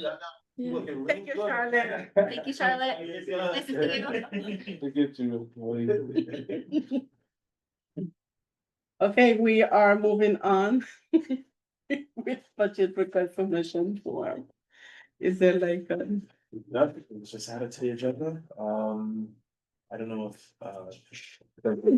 We have our liaison right here. We actually didn't meet this month, All so right, it was- I know this, the submission form is live on the website, Yes. so you can go ahead and add budget requests, encourage others to add budget requests. And then I think to Sage's point, like hopefully those requests go to these committees where people can come and present on or advocate for those requests, and then the committee can take a position and carry that through the district needs and budget process. But yeah, we're in a Yeah, it holding is. pattern. I think we meet later this month. Question, but so is the ideal is once someone submits a budget request, the following meeting, we're supposed to review it then? I think it's up to the chair's discretion. It depends on how many things are on the agenda, whether or not, like, obviously, like, if someone's gonna make a request that they're providing their contact information and like, you know, we would rely on them being available to come in and talk about their requests as needed, right? Right, but we had a very full agenda, as you guys can see. But we are definitely gonna plan ahead, because we did got a couple of submissions. I know Seshka's been going wild without getting all of us on everything that we need to advocate for and, you know, like include. Yeah. Just one more quick point is that we can only ask for so many items too, so it's like, even while we may get hundreds of requests, the job of the committee is to distill that down into the priority requests, because then we tend to have the most requests of the community board, so the district needs and budget committee has to pare it down to only what's allowable for us to even submit to the city. What is that? I don't know off the top of my head, it's like 30 capital like and 30 50 capital. expense or something, yeah, it's not, no, yeah. Oh, okay, I think. but not per committee, but just No, total, total for the board? yes, Okay. And we have a lot. yeah, we had like No, 16. we normally have, well, this committee normally has more than any of the committees. So we do good work, so thank you. We've been, especially with, you know, community gardens and park stores, so like. Yeah. We're doing the work. So all business guys. Earth Day conference, planning and logistics. We have food, we have presentations, we have tabling, we have chairs, tables, we have smart boards. I'm doing like a little run of show, if anyone would like to volunteer. When is that? When is the what? When are you doing the runner show? I was creating it, but you know, like you and I met Friday, so. I thought you was gonna try to, I thought you was gonna try to do like some, like, not an example, but like kind of run through it kind of slowly, but we can do that on Friday. Fridays, unofficially, we meet Fridays, at 5:30 PM. I can, we can, you know, like, try can to go through it. do a run of show. I've added, you know, all whoever's doing the presentations and whoever's doing tabling. I added all of that into the little run of show, and then, tomorrow, 5:30. Is tomorrow 5:30 PM okay? Or maybe 6:30 works, because, you know, like me and Khalid. I have you in my mind, me and Malik, like, you know, like, We've been playing tag, so sometimes we all, Yeah. sometimes we are. yeah. Yeah. Is Friday bad? It's not Friday's bad, could we Maybe do? Saturday. Friday, No. Good Friday. So, I know, look at that, that's. Bad. you know, we kind of practice different things. So, I'm Catholic, but work is work. I'm- Saturday, I'm Sunday, always saying the dates and the times, and we all together, that we can agree that the most of us can get the most numbers. So no matter how many times we keep changing the date, if we wind up with 3, what is tomorrow? Well, Good Friday. the thing is, She. Yeah, thank yeah, you. that's what we know. Pick Friday, so Yeah. I'm just being realistic. She asked, y'all pick, and that's. Everyone, like food people pick, you know, I'm always Friday agreeing. at 5:30. It was a doodle thing, I understand. you know, and I'm like, oh, really? 5:30? Guilty, I'm guilty, and at the time it works for me, but you know, going into like a different season, it may not work. That's Okay, so can we now maybe pick a day, No, Saturday, Sunday? can we pick tomorrow? Alright, so, yeah, we should- Okay, tomorrow, what time? Can we do 6:30? That, cause people are still getting off work at around. We ain't talking about for you, what's good for you? I mean, talking about 6:30 is good for you. 6:30 is good for me. I mean, I joined at 5:30 and no one was there. I joined at 5:30 and I take a screenshot. Me and Debbie have joined at 5:30. There's no one. And this is not mandatory Yes. at all. Let's just say, what can we agree to tomorrow? So that I understand it's not mandatory, but who can we get to agree tomorrow? If it's not workable, then we try to work I'm fine for. If it's 6:30, tomorrow. if it's 6:30 tomorrow, unofficially, I only have half an hour. My child is getting a procedure done. Okay, so 6:30 is not feasible for you. So. You don't like need, I will share the runner show with everyone. Yes. You understand? So you guys can Yes. obviously look at it and everything. You have a half an hour. I'm sick of trying to get out of It here. works. And if we had, That's a good job. She was there. Thank you, Jessica. She didn't bring no cookies, she was supposed to bring.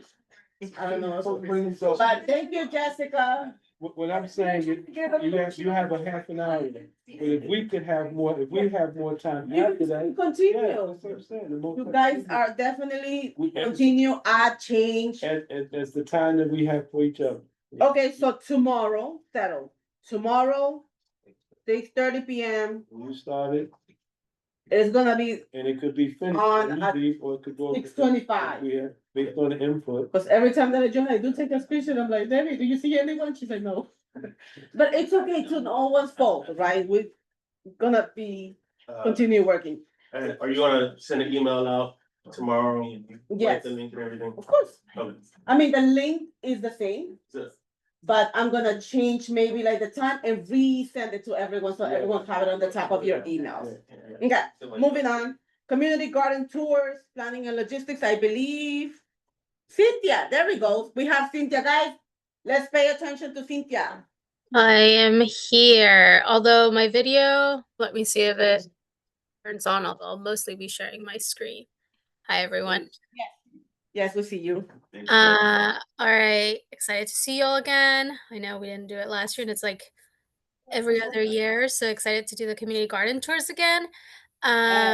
Been communicating a little bit with Rosa, and I think Halid and Malik have been on those emails as well, but just sending a preliminary, like, get an idea of like the dates and how it would like work out, how many gardens we would have each day to visit.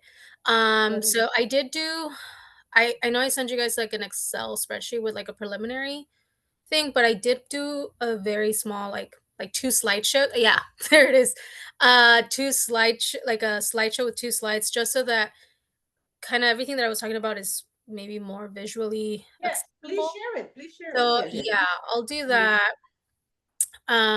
Give me one moment. So, all right. Share, and then, sorry, you're gonna see yourselves for a bit, but there we go. If it's okay, I'll keep it in this presentation mode, like not presentation mode, but you guys can see it, right? Yes. Or Yes. unless, On the top left. is Left. it, On the left side. You see the little thing that looks like a TV on the left side? that's over Yes. here? No, left, mommy. Uh, Go up a little oh, bit. right here. Hold it. Yeah. Present from beginning. So, yeah, we can skip that. So, just to remind you all, there are 34 community gardens in Community Board 11. So that's how many gardens we're trying to visit. As you remember from maybe from the last tour, they're all in, the majority are under parks jurisdiction, so they're on parks property. There are a couple that are in other under different jurisdictions, like New York Restoration Project, Manhattan Land Trust, and NYCHA Housing. So, but the vast majority that you'll be visiting are in parks property. For folks that are on the call that might not be aware of this, we do, when you go to the Green Thumb landing page, we do have this interactive map where you can see all the community gardens registered with Green Thumb in kind of like an interactive map where you can zoom in and zoom out in the city to find, you know, whatever community gardens are in a specific region. So the ones that you see here, it's a screenshot and it's just all the ones in East Harlem. And this QR code, if you scan it with your phone, you can also it'll take you to this landing page where you'll see this map. And yeah, there are like over 550 gardens in the entire city, so you can find all of those on there with information about those gardens as well and how to get in contact with them or with their community engagement coordinator.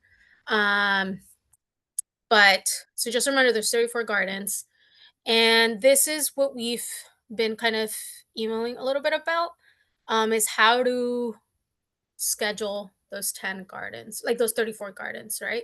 And I know when we had kind of a call at the very beginning, we talked about maybe not scheduling as many gardens per visit, like per tour date. Um, so I provided here 3 different alternatives based on trying to keep it the majority 3 to 4 garden visit, but it kind of ranges from like 3 to 5 gardens visited per tour date. And I don't know what's more helpful, and you all can let me know, since you all are, you know, over there in at the community board in that room. Is it easier if I kind of go through each alternative, and then we kind of decide on the dates, or just want to make sure that's helpful to you all? I think maybe going through each alternative, so we can have like a visual will be helpful. Yeah.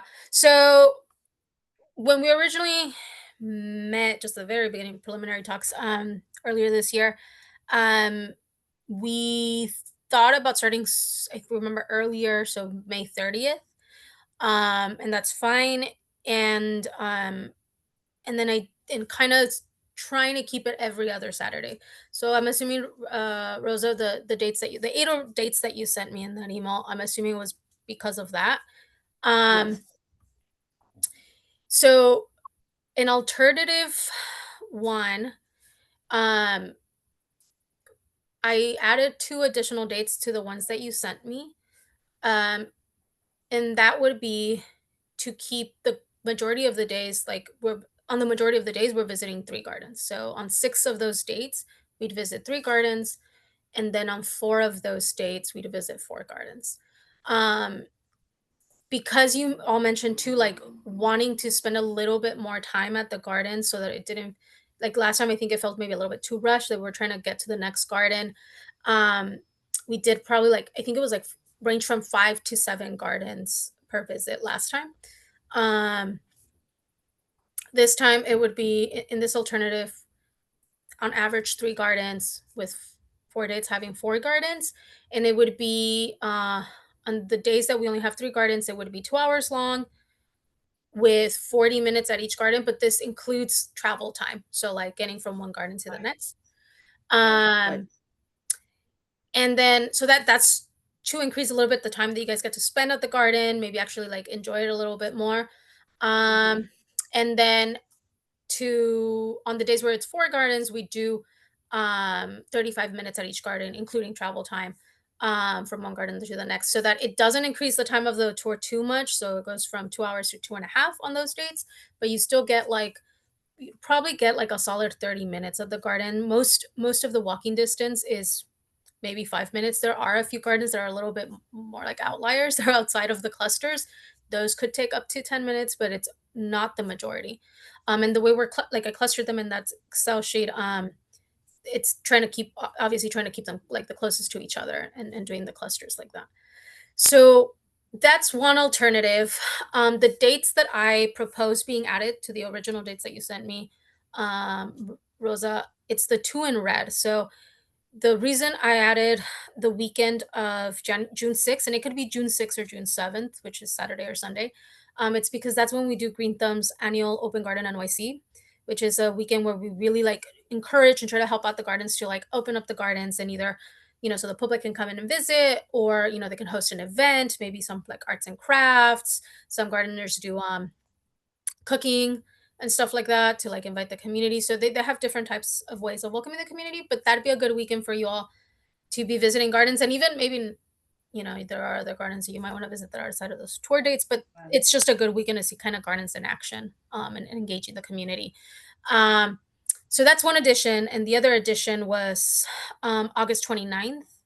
The reason why I added August 29th was because in the original dates you sent me, Rosa, it was the last day of the tour date was September 6th. That falls in Labor Day weekend. And just my experience with gardeners, because they're volunteers and they're people, they typically, a lot of them have plans on Labor Day weekend. So that's why I'm proposing that instead of not September 6th, we do the weekend of September 12th as the last kind of tour date. Um, and then if we add August 29th, you still kind of get that break of Labor Day weekend afterwards, and then the last tour date. So that's alternative one. And that's the one where like you would on average get the least amount of gardens visiting on each tour date. So then I'll go with the other two alternatives, and then maybe we can discuss. Alternative 2 would be reducing it to 9 dates. And so it would be the 8 original dates that you proposed, that you had sent me, Rosa, and then either choosing that Green Thumb Open Garden NYC weekend, which I'm a little biased, but would be my preference. Or that August 29th weekend. On this, if we went with that option, it's still, I think, really manageable, because it would be on 7 of those dates, we'd visit 4 gardens, and on 3 of those dates, we'd visit 2 gardens. I mean, sorry, on 2 of those days, we'd visit 3 gardens. So it's still, I think 4 gardens is still manageable, but I definitely want to hear your thoughts on that. And the alternative 3, it's definitely where it starts getting a little bit more. It's still doable, I think, but it just starts increasing in number. So the majority of the gardens would be 4, like on average. It would be 6 dates where we're visiting 4 gardens, and then 2 dates where we visit 5 gardens. So if we were to go with this option, we would probably, and because if you guys want to have a good amount of time at each garden, we'd maybe increase the tour to 3 hours to do the 5 gardens, or like 2 hours and 45 minutes or something like that. Obviously we can always finish sooner depending on how we go. It's just kind of like I'm thinking like at minimum or something, or like at max. But those are the 3 alternatives. Right, I don't think number 3 is feasible, because yeah, I think either 1 or 2 guys. What do you think? I prefer alternative 1. Okay. I like the 10 dates and everything, so Right. it gives people more flexibility of who can come, who can't. So I'm more. Okay, good. What about you, Debbie? I can only do May, because the other ones are Saturdays. No, which one is it? Also, yeah, for the 6/6. Oh, I'll clarify. Yeah, these are all Saturdays except for the dates where you see or that second date is a Sunday, I believe. Yeah, May 30th, we're gonna start, guys, we're gonna start May 30th, but you gave me a couple of dates, in June. However, June 7th is a Sunday. I was going to say, all of those. And, Yeah, because I work Saturdays. So. guys, 1 second, June 7th is a Sunday, and then June 14th is a Sunday, which I believe you gave me that date. Yeah. And then, June 21st is also a Sunday. Okay. Which days are those? One of those is the festival, I mean, the Puerto Rican Day Parade and Puerto festival. Rican Day Parade is the 14th. June 14th? Yeah. No, it's the second Sunday in June, so yes. June 7th then. June 14th. Oh, oops, sorry, yeah, my bad. So June 14, I guess, out of the question, because that's gonna be the Puerto Rican. I mean, I don't go to the parade, so. Me neither. I can meet, it's not a problem. Okay, I'm okay. I'm only telling you, if it's a Saturday on the festival, then Saturday festival, I ain't going. I'm saying Yeah. that if you're doing that Saturday, It's a definite no. I'm not.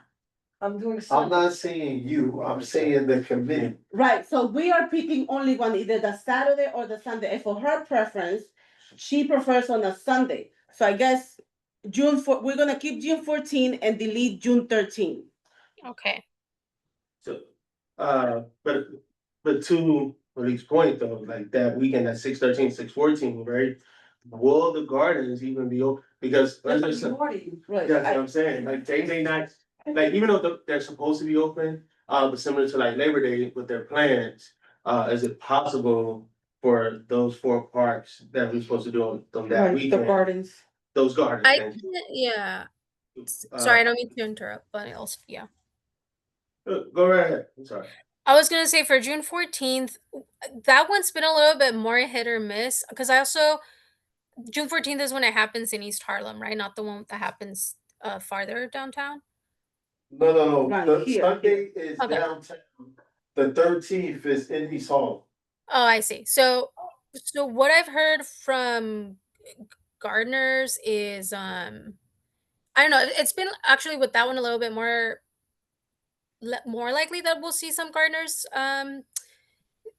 available because they'll go either or to the parade, or they will go to or they just not all of them will partake. So some so it could So be we'll keep, we could find gardeners, I think, is what I'm trying to say, that could potentially be available that weekend. good. So June 14, we'll keep it, Debbie, and just mark your calendar, okay? Okay. Okay, so we'll keep June 14 and we'll delete June 13 and go party in downtown. So, so I just June, have a question, question. The 12th Mm-hmm. is after. Friday. Huh? June 12 will be Friday. 13 will be. Talking about September 12th. Oh, The 12th Oh. of September, it's probably gonna be a lot more cooler. After Labor Day, it always gets cooler. Do they normally be out there during those times also? I mean, Yeah. um, Yeah, would you, they'll be there because the season ends till October 31st. So gardeners are still active during September. Yeah. yeah. Okay, that was it? yeah, I don't know, you were like, okay, so, the only change is that June 14. Debbie, what about June 21 or June 27th? June 27th is my birthday and I'm not Ooh. doing anything with y'all. June 27th is It's a Saturday. Saturday. No, I could do back to June. Or June 21st? I which can do is- June 21st, yes. Okay, so we'll keep June 21st, which is a Sunday Right. for Debbie. Okay, Debbie, you get 2 Sundays. Yay. And I'll go pick you up, okay? And the open garden one, which one are we doing with that one? The 6th or the 7th? Where, I'm sorry. The 6th or the 6th or the 7th. Oh, okay, Which is the annual open garden. whatever you guys want, June 6th or June 7th, I'm available. So I think the 7th, right? So it'll be, the 7th is a Sunday. so in June. Are you gonna be able to come on a Sunday? Yes. Cause I'm not gonna go by myself. No, I'm just kidding. I will go. Yes. Malik? I don't know. I mean, I'll see about the Sundays, but Agatha? as long as y'all going, that's fine. Right. Agatha? I cannot promise anything. No problem. What about any Saturday? Can I get back to you on that? Because weekends for me are complicated. No problema. What about you, Russell? I'm available anytime until something comes up. I like that answer. Okay, Same like a plan. So what are you saying? You added the 29th of Yeah. of So August? Is that Mhm. instead of something, or you just added it? So I added it. When I say added it is I think what Rosa did was starting May 30th, and correct me if I'm wrong, Rosa, is starting May 30th, she went every other Saturday or every other weekend, choosing a date, and then skipping things like 4th of July. I think that weekend was skipped. So when she sent me those dates, she only sent 8 dates, starting May 30th, and it ended in November 6th. What I was telling you all is if we only went with 8 dates, it would increase the number of gardens. So I added 2 dates so that we would visit less gardens in each visit too. Yes. So that's those are the red dates that you see that Rosa didn't send me, but I added them to increase the number of dates available for the tour. That being said, Yeah. if we wanted to go with alternative 2, for example, where it's only 9 dates and you just want to add one more date, like, we choose between that Open Garden NYC and that August 29th, we could do that. But I honestly just chose that weekend, trying to find a Saturday that could work. And three gardens also, rather than, remember last time we did 4 and 5 gardens, if we had to like rush, like it wasn't feasible. We wanted to spend more time with community members and see what was the needs. So, okay, guys, so June 6th or June 7th? I guess with your chancellor, because June 7th, seems like, the month of June should be for the Sunday dates. So for us, so Cynthia, we're gonna debrief together, but June 7th, keep the June 7th and take off the June 6th then.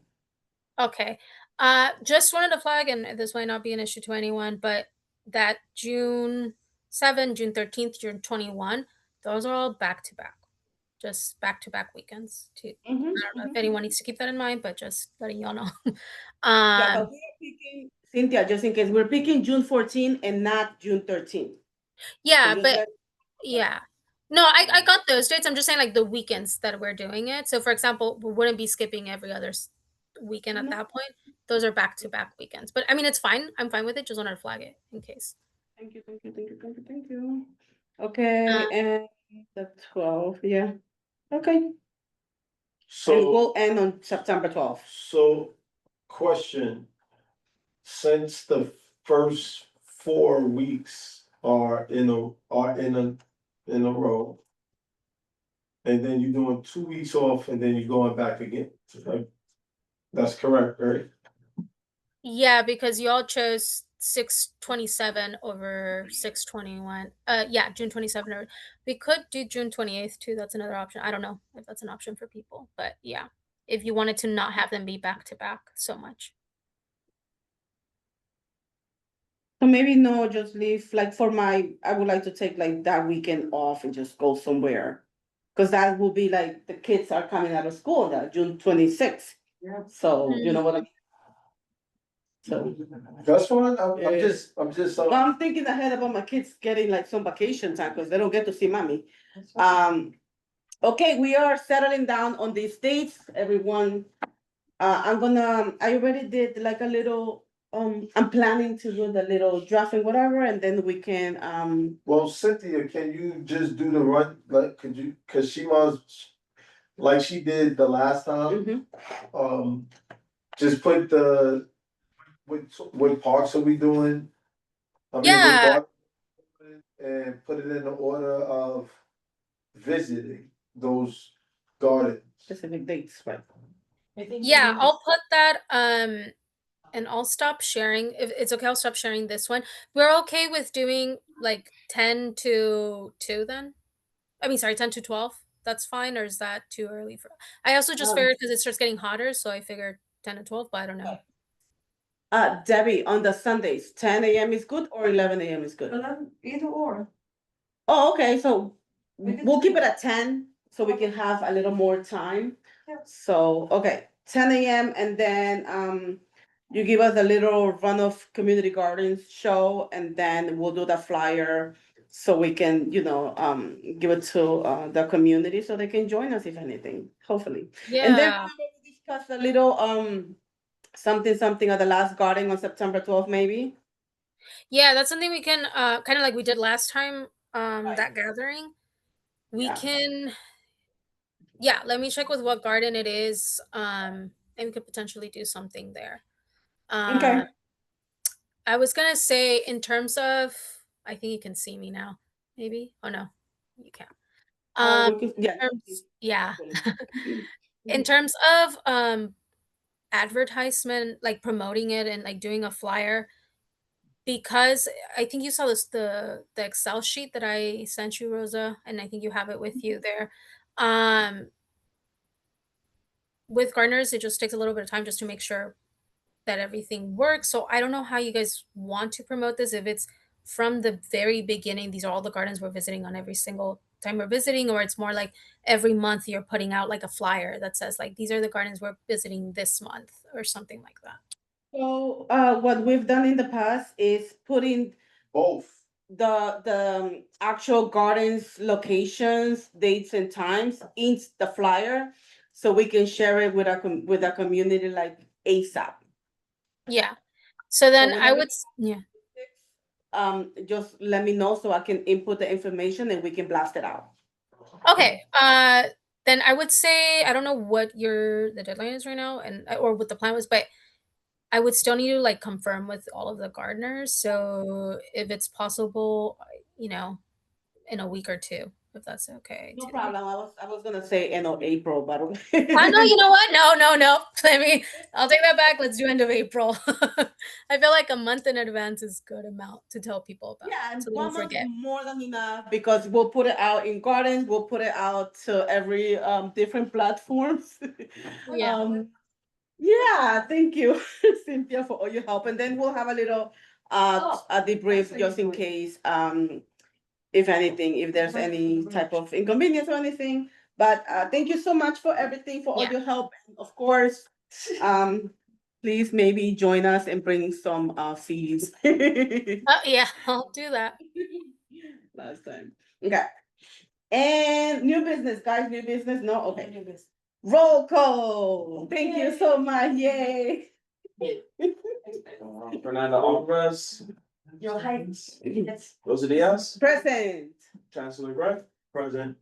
Malik McCall, President. Samantha Gerald, absent. Debbie Quinones, Present. Russell Schuler, Present. Present. and Agnes White. Present. Thank you so much, guys. Have a good night. Thank you. No, well. Don't forget to take a love candy from Okay, Rosa. good night.